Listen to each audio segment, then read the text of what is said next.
So good. Elevation Nation. We have on, as Parker likes to say, an extremely special guest. But to be perfectly honest, this one truly is special to me.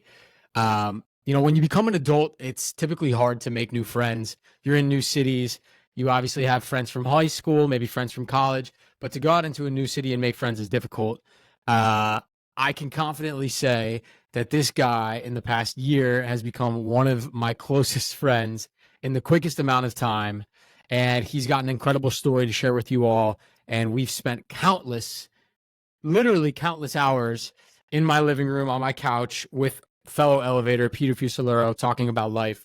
And so I'm just so excited and honored that the one and only Jared Butler of the Washington Wizards, former point guard and national champion from Baylor, and my dear friend, is joining us in Elevation Nation today. Jared, welcome to the podcast. Man, I'm so excited to be here just because obviously all the things you said and us becoming so close friends just like right off the bat. And I think what you're doing here is super cool.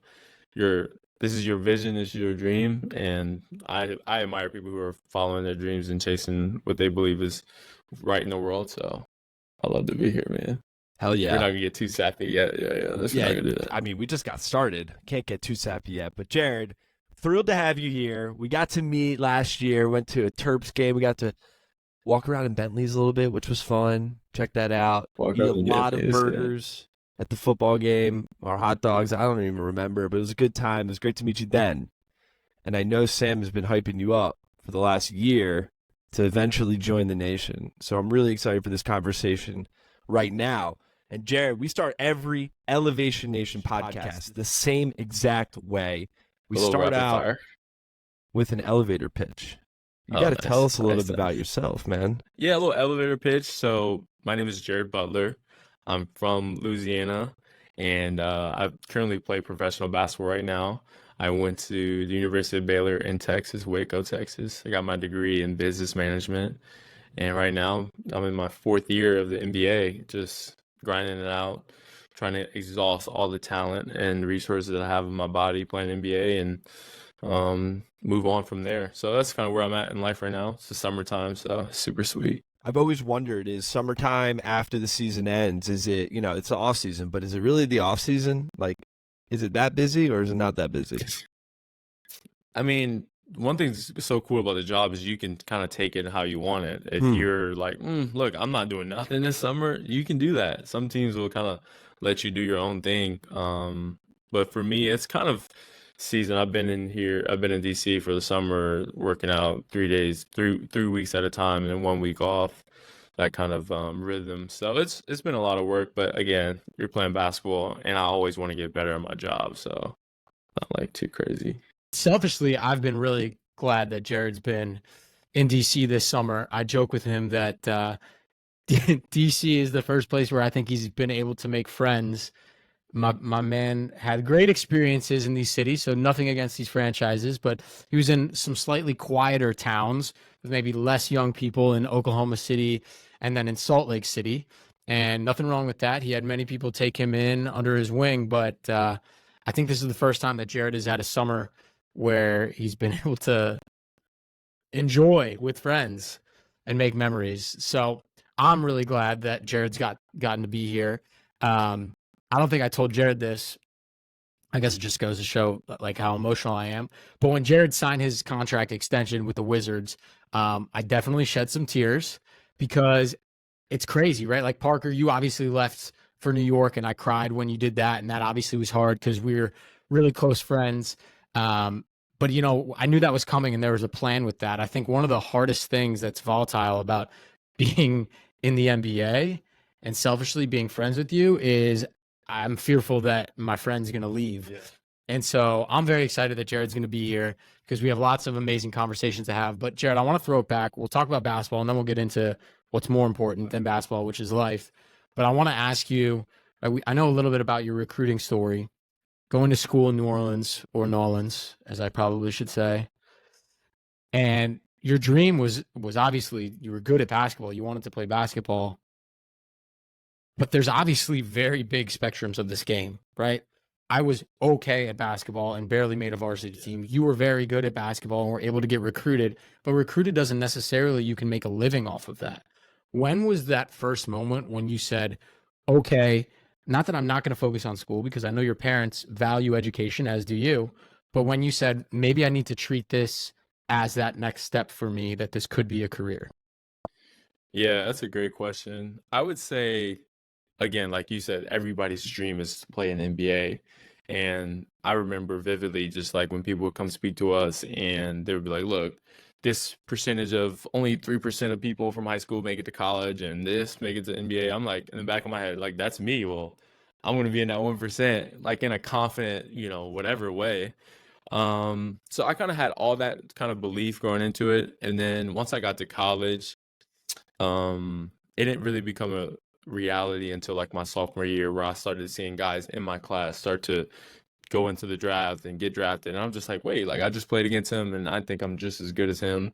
And so that's when it started becoming more of a reality. But at the same time, I was still like doing both, like 60% basketball, 40% work with school and just trying to like like kind of like similar when you're in high school, you're like you play your sports, but you love playing your sports and you kind of do the whole academic thing as like a side gig. I just took everything serious. It wasn't more so like basketball is my focus. Yeah. So, but I would honestly put it like 60-40, like 60% in basketball and 40% academics once I realized I can make it in the NBA. Once you realize you can make it to the NBA, is that like, so you realize that thought, right? You're still in college. You hadn't been drafted at that point. Does that make, at that point when you had that realization, did you take it up a notch? And you were like, wow, I got to take this even more seriously than I had before?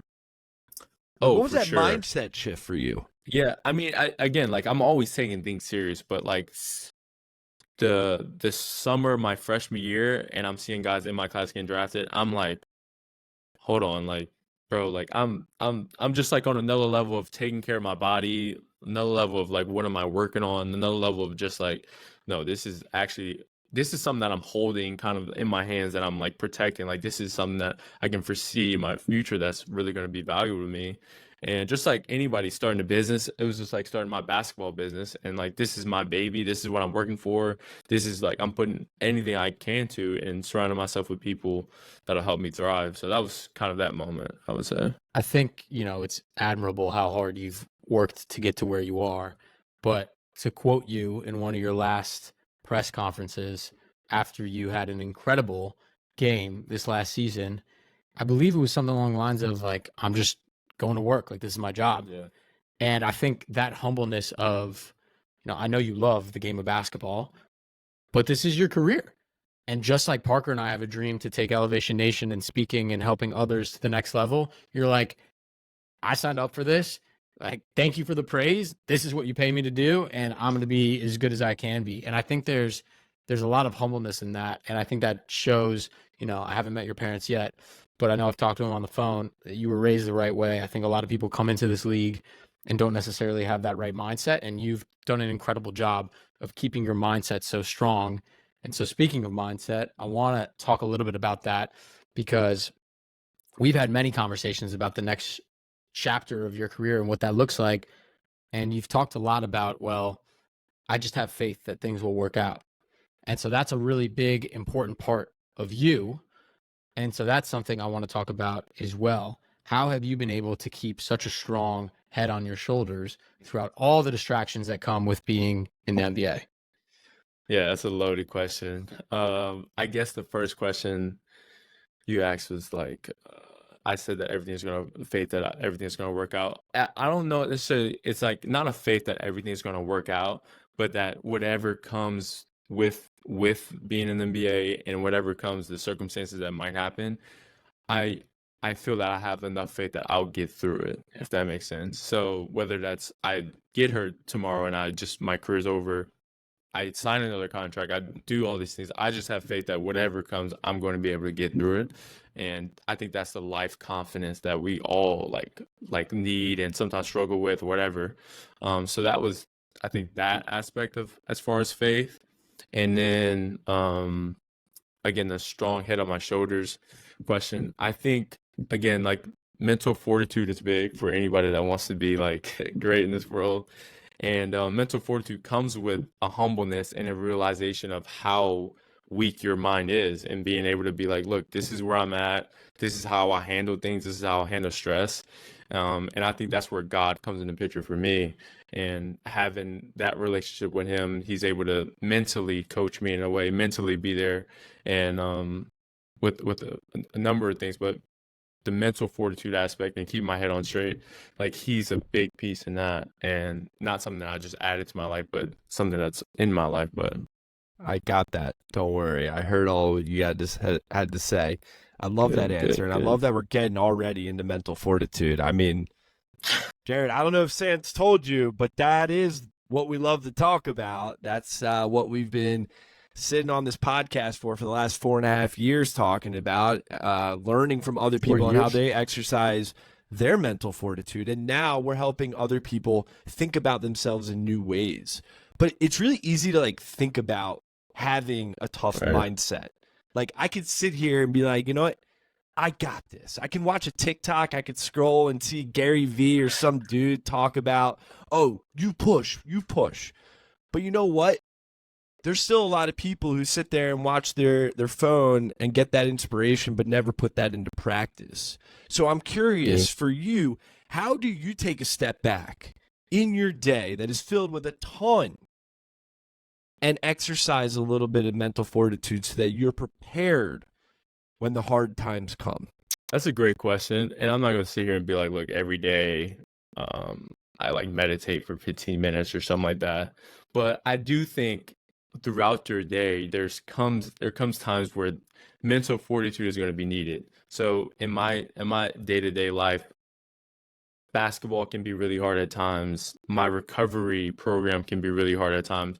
What I choose to eat can be a really tensified, full of tension decision-making process.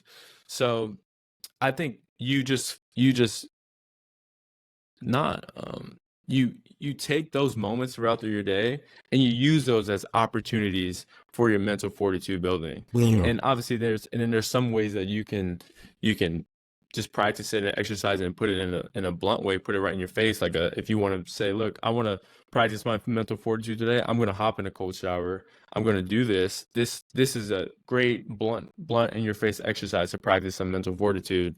But again, even if you're not doing that, there's still circumstances throughout your day that you're going to have some tension, some struggle, and some strife that is going to allow your mental fortitude to be better. Was there anything that you can think of right now where you're like, one point in my life that was hard? Like I really exercised mental fortitude to do that, and now you wake up and you're like doing that every day, and it's so easy. Ah, dang! One specific thing? Yeah, one specific thing. No, I don't have anything. One specific thing. Okay. But I would say I graduated early, like on time, or not on time, like early, and I was taking like 18 hours. And the hardest part about that was that while we were in the bubble to win the NCAA tournament, we were in the bubble in our hotel room, couldn't leave, whatever. I was still taking my final exams for like my QBA class, my managerial accounting class. Like I was still doing that while like everybody else on my team were just like, oh man, it's over. Like whatever, we're doing this, we're in the bubble. But wow, I know that's one moment where I was like, look, like I stand true to like, look, I'm gonna do this. Anything. How you do anything is how you do everything. Of course. That's one moment I feel like I was like, man, this is something that I have to stick to, and I think that carries over like to just day-to-day life today still. I think part of the reason beyond your faith why you have such strong mental fortitude has been that medically you were doubted your entire career. And I want to talk a little bit about that because as we've discussed, Jared, you know, your debut on Elevation Nation, your rise to fame now with some of your TV appearances, one of your goals is to continue to build your own brand and spread awareness around a disease that is close literally to your heart. So I want to give you an opportunity to talk to us a little bit about that, to share that with Elevation Nation and use your platform to hopefully educate some people. Yeah. Well, I guess I'll tell the story. So I got recruited to play basketball, just like all the Division I athletes. Got recruited, signed a scholarship to the University of Alabama, and you get there in the summer, just like all the other athletes. You get there in the summer, you do your physical. So when I got my physical, went through the routine. They grab your balls, all that stuff. Normal day, normal thing that happens in a physical. Yeah. I get an EKG. This is maybe the first time I've gotten an EKG. Maybe that was the only difference between this physical and all the physicals I got in my life. Okay. So after the physical, they're just like, oh, like something's off, and I'm just like, all right, whatever. Something's off, and it just kind of spiraled, literally kept spiraling. I went to see another doctor in Birmingham. I was in Tuscaloosa at the time. Went to Birmingham, the capital, and went to see that doctor, and this doctor's like, look, you got to go see another doctor.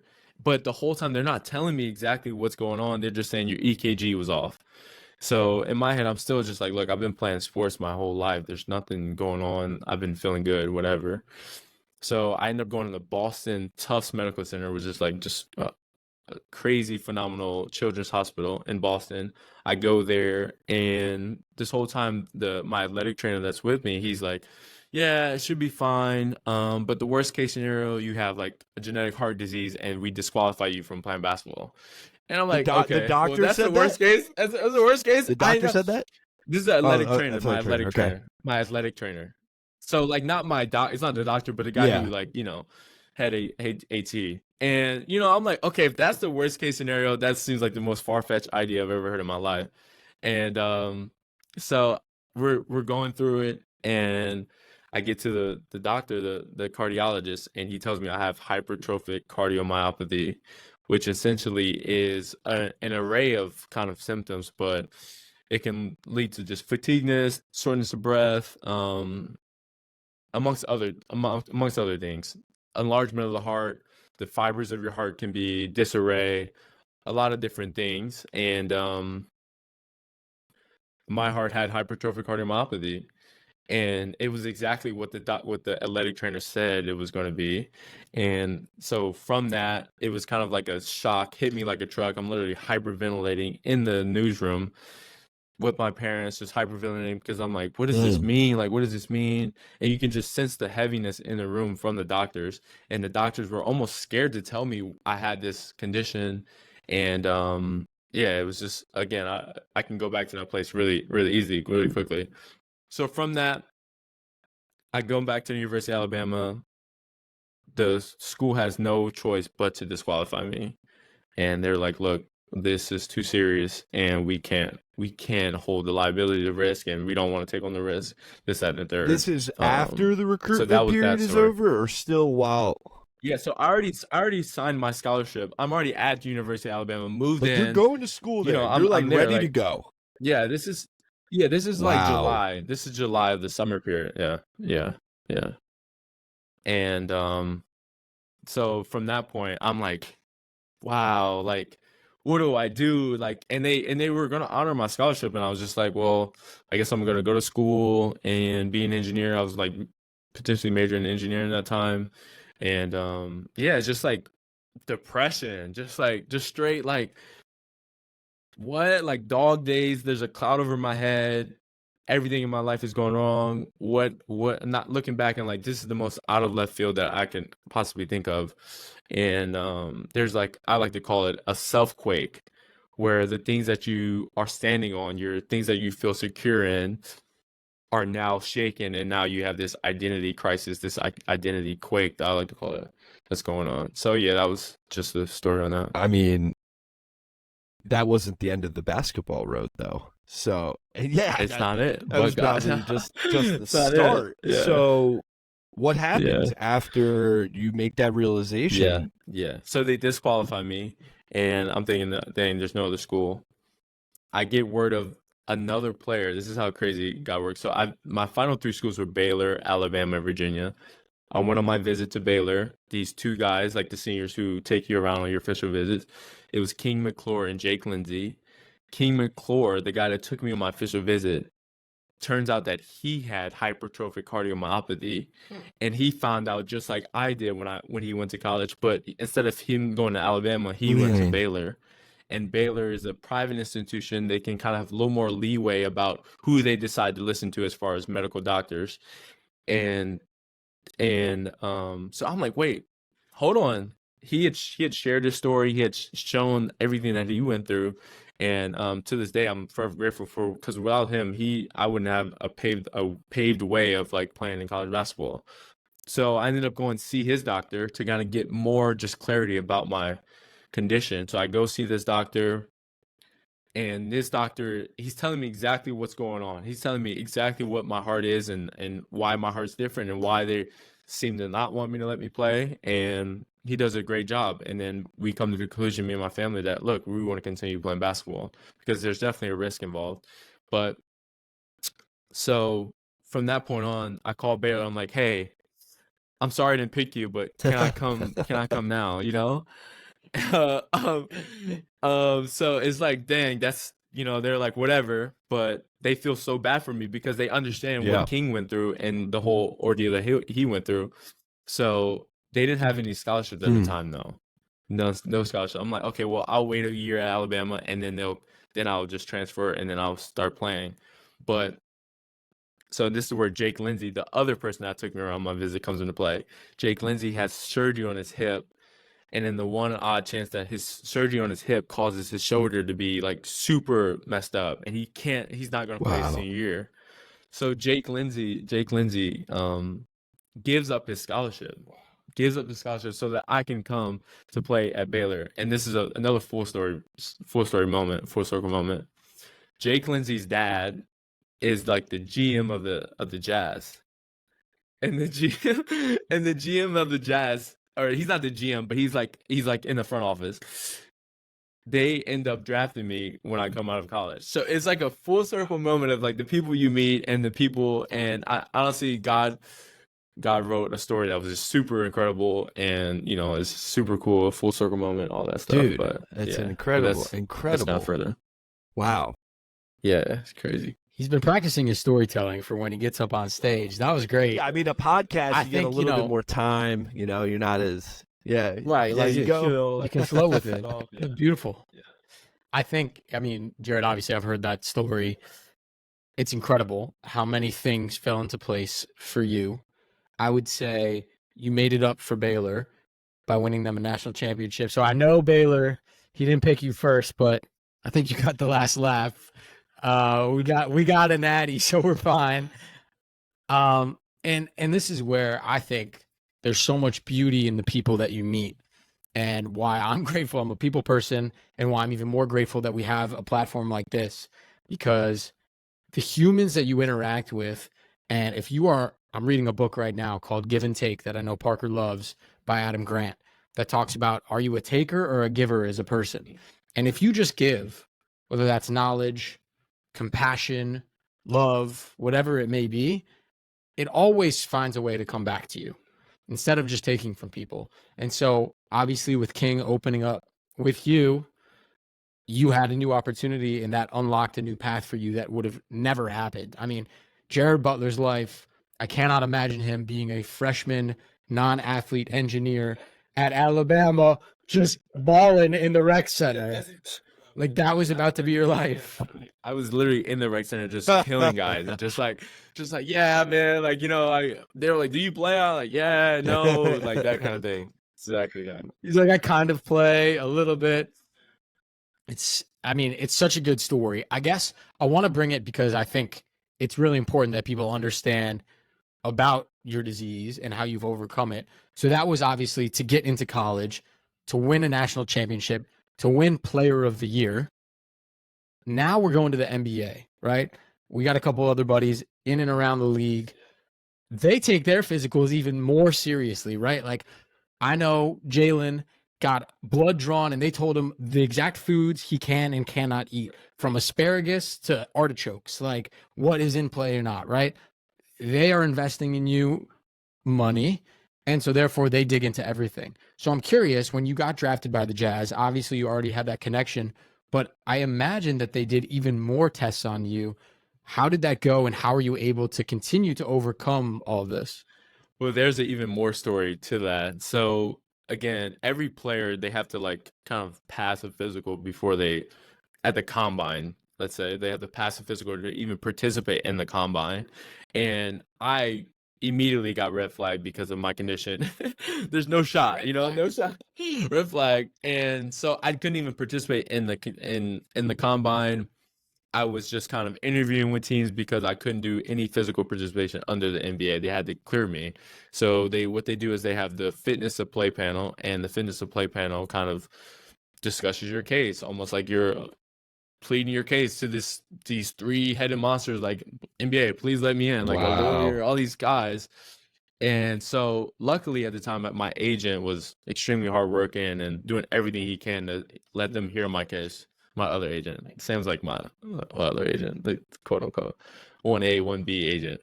But so he did a phenomenal job of getting them to hear my case. And then my cardiologist, I talked about that, University of Baylor, they kind of worked hand in hand and they presented my case. And I remember the day I was in the hotel, just like waiting for them to hear the verdict of like, can I play in the NBA or not? So this was all the way, I won a national championship all the way up until the draft was kind of like delayed because of COVID and whatnot. Up until like maybe, I want to say like maybe August, that whole summer, I was just like waiting for them to decide on my case. And they finally said yes. And that was just like a breath of fresh air. Because up until that point, I'm like, I don't know if I'm ever going to play in NBA.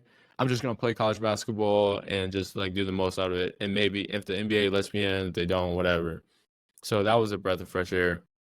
And then, yeah, so what was so that was just me getting an NBA. And then the teams have their own say of what medical risk they want to take on. So it was also a dicey thing with that, because even though I'm a good basketball player, but some teams are just like, look, they're medical guys for their staff. They might say, look, we don't want to take this guy. Don't draft this guy. Don't do this. He's a red flag. Do not draft this guy. The teams say that. The teams say that. They'll literally be like, About you? yeah. So I was projected without quote unquote without my medical stuff, like a teens, like in the teens, like from 13 to 24 guy. And yeah, and I'm going 40. Like it was just Did you huge expect heartbreak and a that huge just as blow, the night was going on? Did you expect that this would be something that would hold you back? Yeah. So the kind of how it works is like your agent is kind of telling you these are the teams that are like really gonna draft you, whatever, they like you. And some of the teams even told me, like, look, if you're there at 18, we're gonna draft you. And the night comes, things shake up, and just don't shake up how you expect it. And it's like super hard for a player. And I'm crying. I'm crying up until like I like around 19 or 20. I'm crying because I'm like, my expectations were just shattered. And then yeah, so it was just a rough night. But like again, I said, each team again has their own right to whoever they want to draft, and you have to be a good player and you have to, pass the physicals. In my case, was just really tough. I mean, you ended up getting drafted, right? And right when Yeah, that it was happened, good, like good. I mean, I'm sure. I'm like, I'm crying. They're like, Jared Butler. I'm like, yes, I'm still crying. And I'm crying again because I just got drafted. Take us through that moment. Take us through that moment. Are you with your family? Like, what was that like? Yeah. Yeah. So we like rented out like a little country club, and and we had the just projector up, and just all my family, friends, That's probably coaches, so whatever. cool. And it was so cool, man. Just super emotional, man, because going 40 picks by and just like waiting to hear your name called, and it feels like your whole basketball career comes up to just one point. That's what it feels like, and it's like it's not supposed to be, but it literally seemed like that in that moment. Damn, man. And now we're here. We're sitting there. You're a Washington Wizard. You just signed a new deal. You get to hang more with Sam and Pete, among a lot of other people. So let's talk about your mindset going forward now. We're going into this. We're in the summer. You're learning how to swim, which is freaking awesome. Come on Elevation Nation podcast. You got another season rolling around in the fall. What's the mindset for Jared Butler now going forward into the fall of 2024? Yeah, I think for sure the first thing is that don't put a limit on how good you can be and what can happen in a year. So from that, I'm like, Jared, like, don't sell yourself short and be like, okay, look, I'm only going to get this amount of playing time. I'm only going to do this. I'm only capable of doing these X, Y, and Z. So that's like the first kind of mental thing that I have going on that I'm trying to make sure I'm not falling into. And then the next part is like, what habits are allowing me to thrive in those and becoming the best Jared, whether that's me as a person and me as a basketball player, because there's only so much you can do as a basketball player that can take you so far, but there's so many monumental things that we overlook as far as being a person. Monumental, yeah. So many things as a person that you overlook that carry on into your job. So whether that's going to therapy, understanding who you are as a person, what limiting beliefs that you've attached yourself on, and two that are hindering your ability to thrive in your job. So, Sometimes I have to remind myself that Jared plays like in the NBA because like your mindset is so similar to Parker and my mindset. And I mean, it's obviously a reason why we became fast friends, but you limit yourself. You know how your mind works. You are constantly every single day improving, not just basketball, but as I think they say this on Pardon My Take a lot, Jared Butler is a better person than he is athlete. And I truly mean that. You are still making an impact, and I know your career is not over, and you are going to do amazing things continued here in DC. But what I'm even more excited about is the stuff that you're doing off the court, right? Working on your personal brand. We're going to get you on stages talking about your story. This podcast is going to help that. You're going to help shine a light on a heart disease that I think many people probably go unnoticed. And I'm very lucky, blessing and a curse. There was someone at a local high school in the Chicagoland area who had a very similar heart disease and ended up dying while playing. And so his family started a nonprofit where they gave every single athlete in every sport in the north suburbs a free EKG every year. And they'd come into school and every athlete mandatory had to get an EKG test. And I think for people listening that maybe don't go to a doctor regularly or aren't necessarily thinking like, oh, I'm young, like I just got to take care of my body and I'll be fine and work out and I'm good. Like rely on medicine, like go get some things screened, talk to a doctor, be an adult. And I think it's important. And I wish and hope that through, when you sign your next big contract, we got nonprofits that we're going to start and we're going to hopefully be able to do EKGs for even more kids in different areas. And so I think it's exciting what you were doing off the court as well. So I'm proud of you. So we've led up to, we got a little bit of time. Hopefully Parker's cool talking a little bit more. The biggest things that Jared and I and Peter sit on this couch outside right behind me and literally talk for hours about are very complex things that Parker I know would absolutely love to be in these conversations complex? with us. It is so his type of conversation. All right, we're just getting started. I feel like I need more water. These are John Camarella, who Jared met Cuba. Oh, Jared, you John met Camarella Cuba. type conversation. He met Cuba. Okay. He met Cuba, and I know John's going to be listening to this. Jared, I'm probably one of, not the first, but one of the first Jewish people that you've had a ton of conversations about when it comes to life and religion. And you certainly are one of my friends who, I've learned more about religion and life and death and right and wrong. So it wouldn't be a conversation with Sam and Jared if I didn't write down some of these questions. So obviously faith has been important to you. We talked about the NBA having a lot of distractions on the road, money, fame, fortune, food, drinking, women, whatever it is. I believe your faith has gotten even stronger as you've gotten older. How has that become more of a part of your life in the last couple of years? And specifically, I think this last year, it's gotten even stronger with this Wizards team. Yeah, well, I can't give myself credit because I feel like Jesus is the perfecter and author of my faith. So he's the one that's allowing my faith to build up inside and well up inside. But speaking of that, I think, again, like there's certain things that just kind of never leave you and never kind of are just always questions that are going through your mind. Like, man, does God exist? Does he care about me? am I in his will? How does he feel about me? Questions like that kind of just always ring in my ear. And just questions that any like 25-year-old, 23-year-old is like questioning about life and like, what's life after death? Like, what do I believe in? Because I feel like at the end of the day, everybody is spiritual. They might not subscribe to this kind of spirituality, but they, in some way, fashion, form, there's some kind of things that you believe how the world works and how it's operating and how it's moving. So through that, again, questions like, does God love me? And when I say, does he love me, does he actually have a plan for my life? And does he want me to grow and be a better person? All these things, like, does he want that? And questions like, is there sin in my life? Like, are there things in my life that I'm not doing well, not doing right that I can work on? And I think ultimately, like, that question then leads back to God, if that makes sense. But yeah.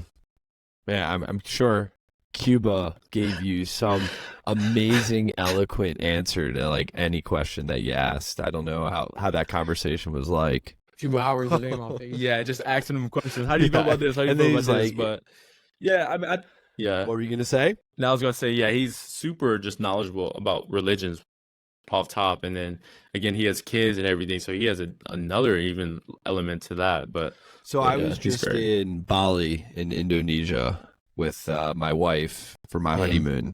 I got back last week, like Let's go. literally a week ago today. And Let's it was go. amazing, an incredible trip. And what's beautiful about traveling and really seeing the world is obviously the joy that you get doing that, eating different food, but it's immersing yourself in a whole new way of life, the way of living. That there are people who live 12 hours ahead of us every single day and live a completely different life than the way we've lived our lives. Completely. And their religion, their faith is completely different over there. In Bali, in particular, I think most people are Hindu, whereas in Indonesia, most people are Muslim.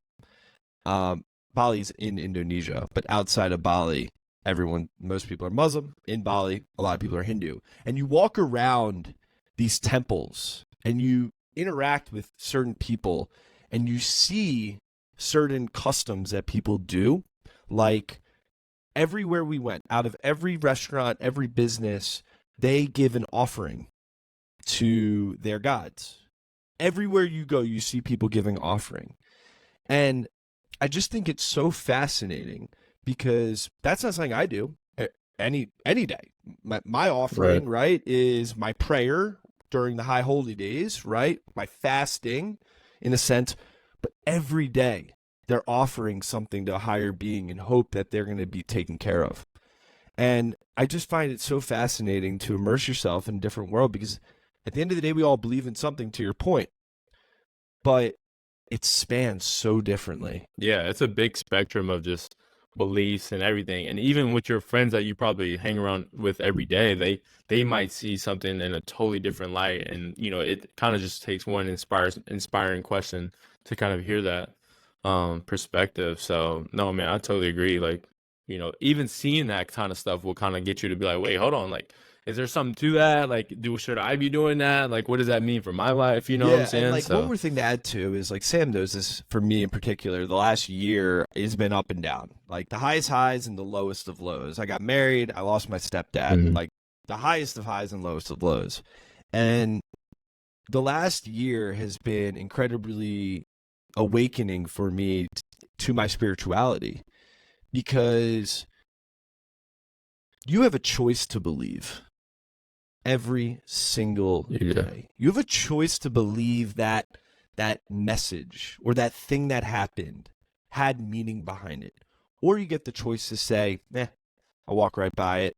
I didn't mean anything. That beautiful rainbow that came up, just whatever. Or you'd be like, wow, that beautiful rainbow. What's that? What's the purpose behind that? What's the meaning? We get that choice every single day.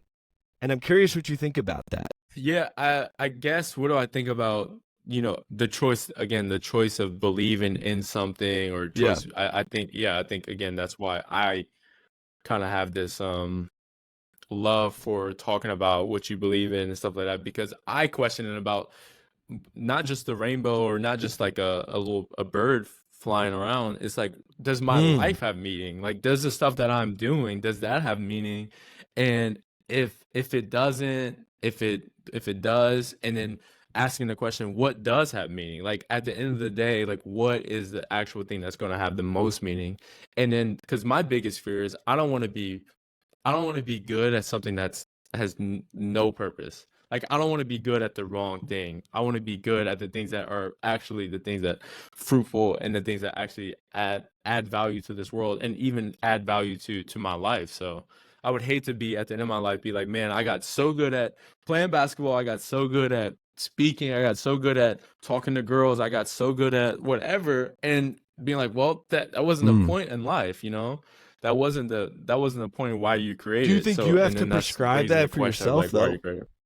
Or do you look for something else to do that No, for I you? no, I think just like if you were to get a new toy, you would have to consult the creator of the toy to understand how does this toy work.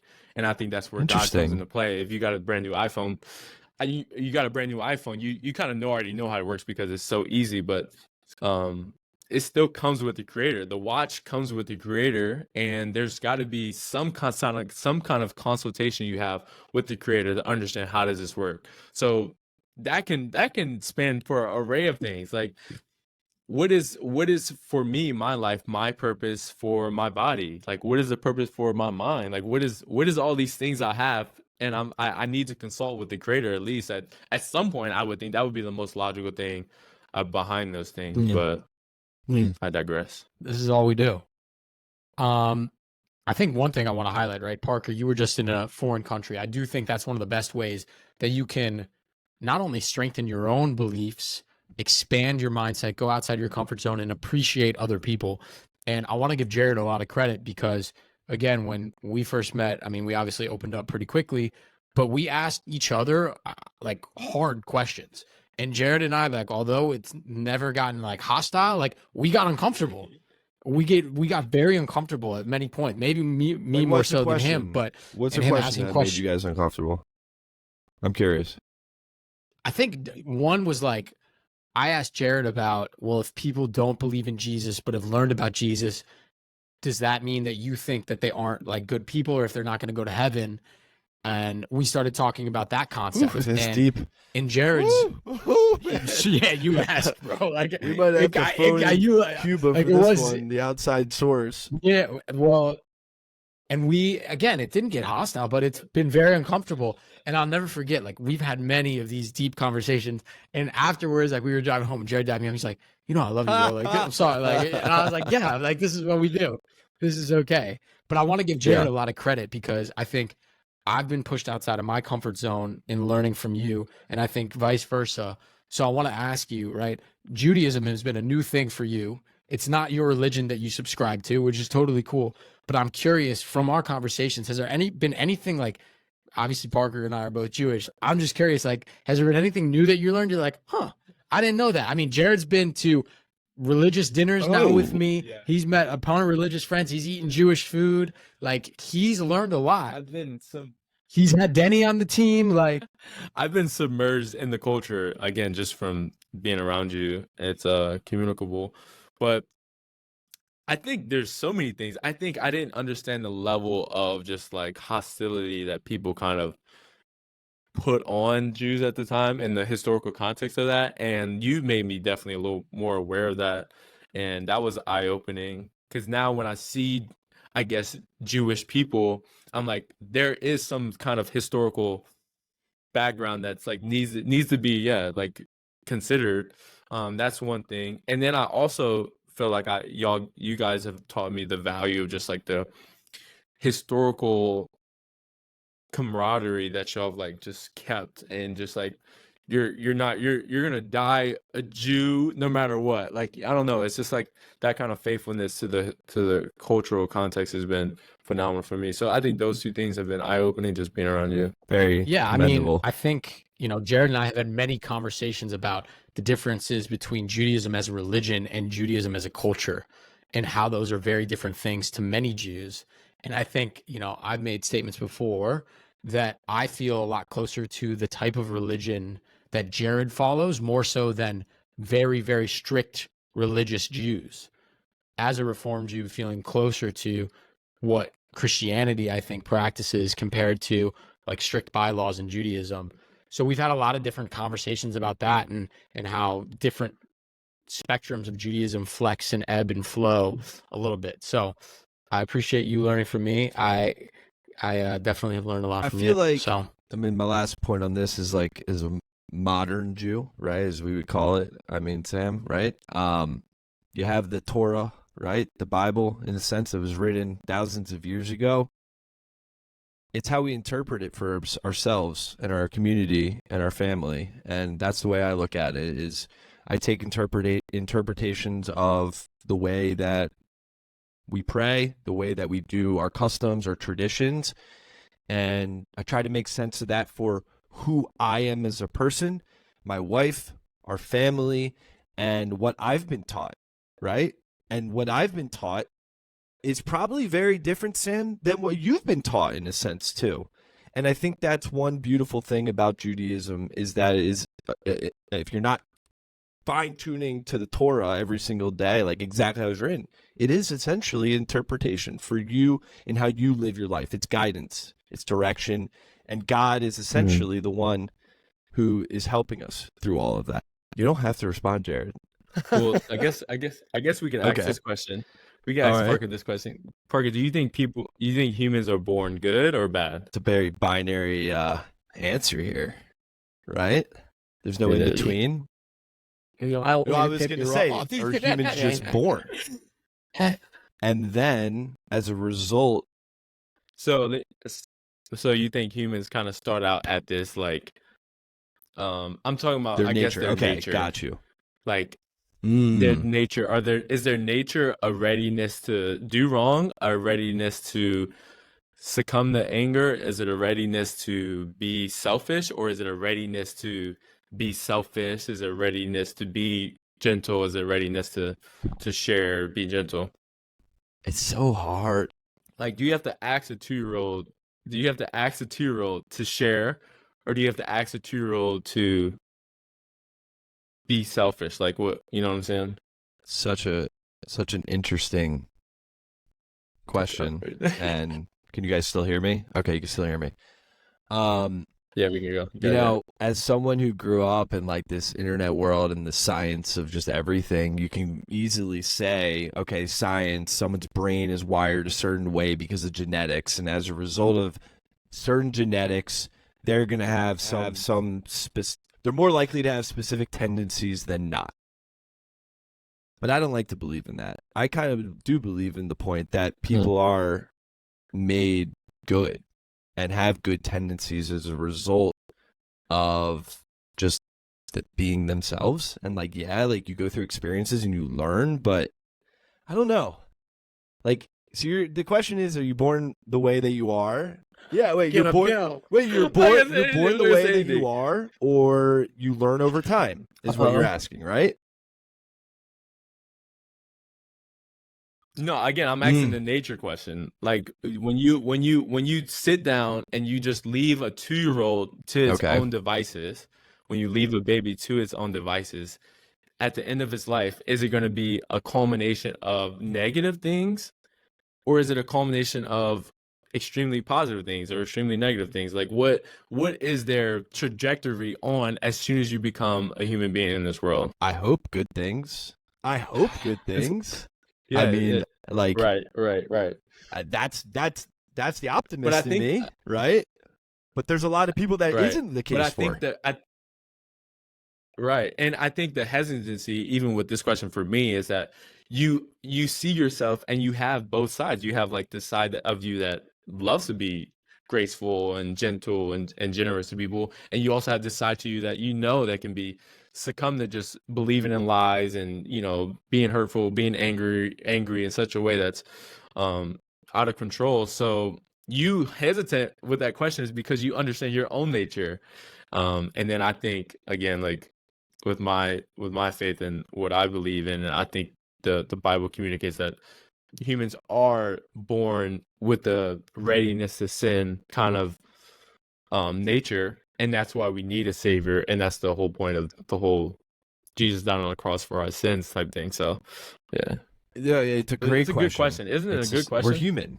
I mean, Yeah, I don't know. It's human by nature act good, but humans for thousands of years, way before modern civilization, their whole meaning of life was just surviving. And by means of just surviving probably meant that you probably had to do some really messed up things, or at the time, you know what? At the time, we're not messed up. But now we consider the way that those people lived and the way they thought life should be lived as bad. Can we push back on that? Or go ahead. No, I mean, Parker, my line of thinking is similar to yours, where I think humans over time have societally determined what is good and bad, whether that's from religion, from the Bible, from laws, from government, whatever. So I think even now, right? Like some people would say eating meat is bad. Right. Some people would be like, what do you mean? That's good. That's in the Bible. Like we eat that, whatever. Yeah. Where, like, for each person, I think there are unfortunately some good and bads. There are also some non-negotiable good and bad in today's day and age. Thou shalt not kill. That being said, if someone's attacking you or is eating all your food and then they're gonna die, like starve, you probably will kill them to protect your food or your family or whatever. So there are all these, like, and Not this is now. what I think philosophy. Back in the day. AI is First of all, taking back all in our the jobs day. anyway. So philosophy is going to be a sick job. Oh, man. So yeah, I think We it's could go. a tough question. We could go and go. Here's on another that. one that I'd like to ask Jared. No, you're I good. know, You're sorry. good. You're good. Just one more quick one. Because our dear friend who you're going to have to meet, Miles Grossman, also loves these types of conversations. We were his best men for Parker's wedding, me and Miles. And he and I just had a discussion yesterday about everything happening for a reason and having faith in something. And Miles is Jewish. He's gone through a very tough couple years. He went and traveled for 6 months by himself and has had a lot of spiritual awakenings that he believes whoever created life, that's an incredible thing to create. So therefore, like, they have to have a plan for this, or at least some guidance, or at least someone knowing what's going on. Because, like, at the end of the day, I am moving right now. Like, that is wild. I am thinking thoughts. Voices are coming out of my throat. Like, holy cow. I know, I'm a human being. That's crazy. I'm a human. I could have been a tree. I could have been a molecule. I could have been nothing. But I'm a human. That's awesome for me. So I have to have some faith. So do you believe that everything happens for a reason? I do believe that everything happens for a reason. I'm not going to sit here and say, like, oh man, me missing that red light or this phone call dropping meant like this. I'm not superstitious where I give overemphasis to things happening and give it super ultra meaning. But I think the real question is, like, everything happens for what reason? Like, what reason is it happening for? And that question, again, with my faith, like, I think I've come to understand that everything happens for the good of those who love Jesus. And when he says the good, I think the good is becoming more like Jesus, because Jesus is the ultimate standard for good. So everything that happens in my life, whether it's good or bad, ultimately lead me back to, hopefully, to me becoming more like Jesus and a more loving, more gentle, more wise person like Jared. So that can encapsulate everything that happens in my life, whether that's good things, bad things. And I can kind of look at this situation or this circumstance and say, well, God, how is this turning out for ultimately my good? And how is it turning to me ultimately for me to become more like Jesus? So that's the kind of belief that I've kind of subscribed to, and over the time. It's a hard thing to shift, but yeah. And I'm working on it, because I am not like that yet, and I'm much more cynical. But I want to get to that point, because to me, there's a lot of bliss in letting go. Yeah. Like, I didn't get that job, or I got cut from that team, or me and that person didn't work out as friends. And instead of beating yourself up for it, I'm not saying you can't improve and maybe you were at some fault, but maybe the whole reason that didn't work was so that you self-reflected and then improved. Or maybe that was to bring you to a different person or a different job or a different path. And to be able to surrender to the fact that there is someone else looking out for you, which don't do yet, but I want to. Like, you can literally, you are playing with house money walking through every day then. Literally. Like, it's going to turn out how it's going to turn out. Awesome. Yeah. And I think that's a beautiful way to live. And that's why I love talking to you, because you teach me how to do that a little bit more. Same with Miles and same with Parker, because I am the pessimistic, cynical person in the group. So don't worry. I was just going to say, it's like, Sam and I talk about mental health a lot. We talk about mindset a lot. And right now, 2024, mental health, depression, anxiety in the United States is like the highest it's been, continues to rise. People are more miserable today than ever, although we have all of the resources to make us the happiest humans of history. It's really interesting. And something I think about is you go 500 years back, maybe not 500 years back. You go 2,000 years back. They don't have modern technology at all. All they have is their belief that whatever they believe in is going to give them something good. And that storm is going to give them water so they can grow their crops and live and eat and provide for their family. And they're going to have that animal cross so they can have food on the table. And that's life. And as we've gotten more modern and more scientifically advanced, we've become scientifically smarter about the world, which has, I think, to your point, Sam, made us more cynical, has made us more, in a sense, depressed because we're losing our faith. And so go ahead, Joe. I think, go ahead. Yeah, go ahead. No, I think you hit a great point. Like, so if we're becoming smarter about how the world, it's like we're depressed about how it's going to turn out because we know so The much reality more about of the you know, world. it's like, Exactly. dang, my hope, my hope was in the world, and now I'm left at this depressed, like, dang, because we know now more so about it, and It's almost again, like that's more what you hope information in is too, right? great for certain things, right? More information is great to help us advance healthcare, for example, or education.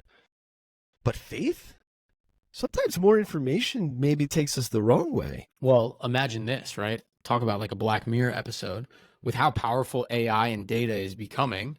Imagine if Jared, from day one, had a Neuralink planted in his brain, and that was just normal, right? Let's say 200 years from now, probably sooner than that. And from day one, little Jared, he was playing basketball, he was doing his thing, but his Neuralink detected, hey, you have a heart condition, like teams aren't going to draft you, like that's going to be a whole thing, like you should really switch to chess. Some people would say, that's so great. That information was found early so Jared could pivot and not waste his time, and he became a successful chess player. But also there's the human spirit that overcomes many of these pieces of adversity that we face. And so that, to me, John Camaradella and I have had a conversation about this, that he has a theory that he must have read or maybe he came up with, where all these AI bots and technology, people turn to religion for answers of things that they didn't know. Now we just type things into ChatGPT and ask for their thoughts. Like, people are going to start to treat AI as their religious figures because it's giving them all the answers. Does that scare you, or does that give you more? No, that frightens me a ton because I think the beauty of life is the spontaneity of the unknown. And when you know everything that happens, what's the point of living? Yeah. And just to say that point, like the only person that knows everything, like all the possible outcomes of possible things is God, because he's all knowing. Whether you think it's like a Christian God, whatever, God, the guy who created this earth and why we're here, he's all knowing, and us wanting to know everything is us wanting to be God. What if it's this is where we go even further. Damn. By the way, Sam, it's the Sapiens, the last chapter in the book, talks a lot about what you're talking about in the next book that he writes. No, I wasn't And smart then enough to there get that far. I was- only got like 10 There was chapters. another It book so I read big. that talked about that as well. The guy who wrote Subtle Art of Not Giving a Fuck, he wrote another book about that. But to your point, Jared, Hmm. if we believe in God and we believe in our faith wholeheartedly, don't we have to believe that that AI or that technology is here for a reason and here for a good reason? Yeah, I think again, kind of back to your question. I wouldn't put my hope in the world, or I wouldn't put my hope in AI, so to speak. But I do know that God is not surprised by AI, at least the God that I believe in. He's not surprised by AI being a new thing, and he's not like, man, I don't know how am I gonna pull the levers for this one, this AI coming in. I think he's already known that. So I think there's gonna be good things and bad things that come from it. But I think ultimately, if you do have, again, the faith in the God and not in the chat GBT, like, you're going to be able to navigate using chat GBT to your good and not I mean, to it's your going to be detriment, embedded in our culture, regardless if we like it or not. It's just a matter of time. It's just, I think, to the Right. point of how much do you allow it to be part of you, or maybe we don't even get that choice. But that's a conversation for another day. All good. All right, Jared, Rapid we fire. want to go to a rapid fire. Parker, start us off, brother. Ooh, man. I mean, Jared, you've lived in all across this country. What is a food that you've come across that you're just like, never again, not a chance, never again, never again? Dang, I feel like Wait, it's so I'm negative. gonna I don't spin think it. about the I I was don't gonna think about the spin ones I need to hear it. For me, it's black eyed peas. Do not give me black eyed peas. I would die. Sure. Is it? Black eyed peas. I honestly know black eyed peas just Black the eyed music. peas, yeah. I've never actually eaten a black eyed pea. No. You've never had black eyed peas? Wow, All right, so wow. among those travels, you avoid the black eyed peas, but when you see that one thing on the menu at some random place that you've been, what is it? Recently, it's been chilaquiles from it's like a Mexican breakfast kind of dish. Hell yeah. I've been on that. Anytime I see that, I'm I like getting it. Yeah.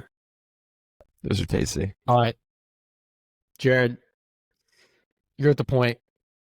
You're coming down the court. This is a dream that you're having. I'm on the sideline cheering. Go, Jared. Who's the big coming up to set a pick on your dream pick and roll? I would have to say like Tyson Chandler. Wow. Yeah. Just as tall as humanly possible. It's always humanly possible. Knows how to catch a lob. Can set a really good screen. And he's expecting me to throw a lob, and I love throwing a lob and dunking. That's like the best thing for a point guard. So yeah. What was the best shot you ever hit? There's probably a lot. But like, what was the one? The best shot I've ever hit? That's a great question. There was a shot in the national championship game where Gonzaga went zone, and I'm standing kind of like at the. They went zone, and I'm standing kind of not half court, but you know how the logo kind of is like a big circle around the line. I'm standing like my heels are probably on the foot of the circle, and they went zone. I passed it a couple times, you know how you're supposed to do, and I got it back to me. I'm just like, I'm shooting this bottom, and it was just like in that moment, I knew I did not care about the outcome. I was literally just being myself and doing exactly what my body was telling me to do, and I was like, man, we're winning this game, you know. So that's a big shot. Hell yeah. I mean, of all the shots you've probably taken in your life, that one, I mean, I only take right-handed layups, so those are my highlights. Jab left, right-hand reverse layup. Jared knows. That is your favorite move, dude. He was, Jared, he my was only literally move. doing that move Literally, I on the can't dribble with my fraternity left hand. courts like literally 10 all years the way. ago. Gotta do what you gotta do, man. Reverse layups. All right. As you can see, and you know, we love to read. You've given me some good book recommendations over the past year. Is there a book recommendation you want to share with Elevation Nation out there? Dang, man, I read a lot of Christian books, but like, so if you're spiritually looking maybe to dabble in there, if you want, there's a book called Gentle and Lowly. It's by Dane Ortland, if I'm not misspeaking. That's like my spiritual book, and then my secular book is called Super Communicators, and it's like a top 10 best-selling book, I think, or written by a top 10 best-selling author. And it's about just the whole dance in conversations, how to be a super communicator, what can you do to help conversations flow and be more just connected with the people you're around. Because I think at the end of the day, we all want to be connected. Like we want to feel some kind of sense of connection with the people we're around. And we want to feel like conversations were meaningful and actually had an impact on our lives. So this book does a great job of kind of giving you some tips and stuff like that. I love it. All right, I got one more. I just thought of this. I was like, all right, if Jared Butler didn't play professional basketball, but he played another professional sport, what's the sport? What's the position? Yeah. So I played quarterback in high school up until my senior year. We won a state championship and stuff, but I would definitely be like the quarterback for the Dallas Cowboys or something right now. Man. But Wait, Cowboys fan? Yeah. All right. Nah, I just like, yeah, it sounds good. America's team. Yeah. I don't have like hate against that, but whatever. All right, Jared. Yeah, like there's no you're a Ravens fan, Parker. It's okay. We just have two more recent Super Bowls than them. So. Nah. There's no beef. All right, JB. You've gone through Elevation Nation.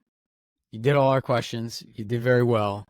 But every single person that is in Elevation Nation, we help them develop this one thing.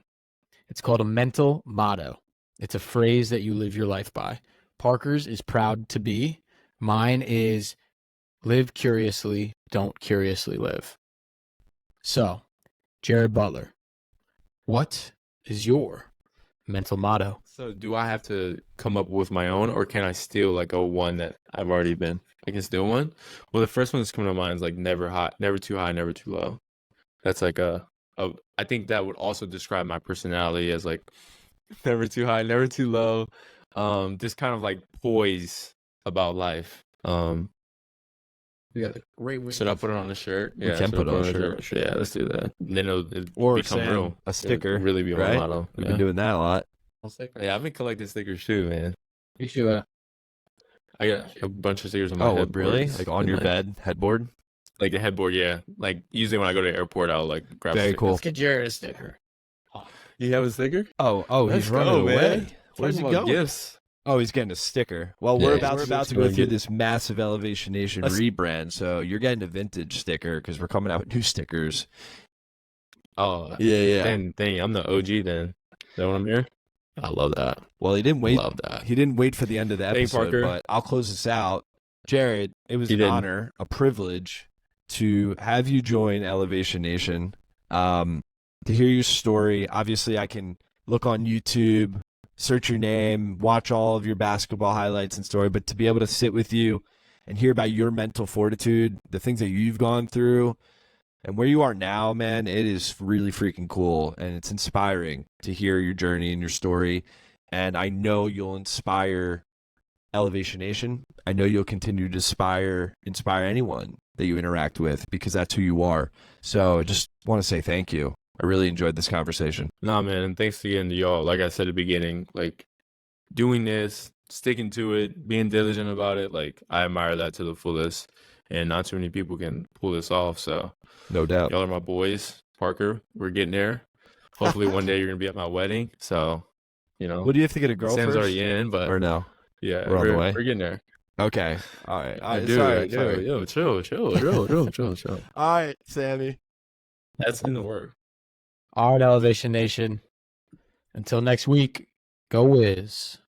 Peace.